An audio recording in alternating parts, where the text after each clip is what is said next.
Hello friends, welcome to Roja classic. இன்றைக்கி நம்ம அரைச்சி கலக்கி செய்யறதுக்கு ஒரு பவுல் அளவுக்கு நான் மாங்காய் துண்டு கட் பண்ணி வச்சுருக்கேன். அதை மிக்ஸி ஜாரில் சேர்த்துடலாம். ஒரு அரை கப் அளவுக்கு தேங்காய் துருவல் அதையுமே இது கூட சேர்த்துடலாம்.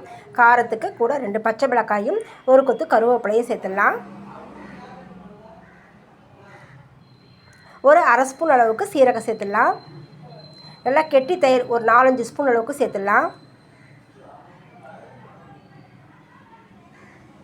அடுத்து தேவையான அளவுக்கு உப்பு சேர்த்துடலாம். உப்பு சேர்த்து மூடி போட்டு நல்லா அரைச்சி எடுத்துகிட்டு வந்துடலாம். அரைச்ச விழுது பார்த்திங்கன்னா நல்லா கமகமன்னு வாசனையாக இருக்குது. இதை ஒரு பவுலில் மாற்றிடலாம். இது பார்த்திங்கன்னா தேங்காய் எண்ணெயில் தாளிப்பு கொடுத்தா தான் இது வந்து டேஸ்ட்டு நல்லாயிருக்கும். தேங்காய் எண்ணெய் 1 ஸ்பூன் அளவுக்கு மட்டும் சேர்த்துட்டு 1/4 ஸ்பூன் கடுகு, சீரகம், இது நல்லா வறுபட்டு வரும்போது 2 வரமிளகாய், ஒரு கொத்து கருவேப்பிலை சேர்த்துட்டு கூடவே ஒரு சிட்டிகை பெருங்காயத்தூளை சேர்த்துடலாம். இதெல்லாம் நல்லா மணமாக வறுபட்டு வாசனை வரும்போது நம்ம அரைச்ச விழுதில் இந்த தாளிப்பை நம்ம சேர்த்துடலாம். ரொம்பவே சுவையான அரைச்சி கலக்கி ரெடி ஆகிடுச்சு.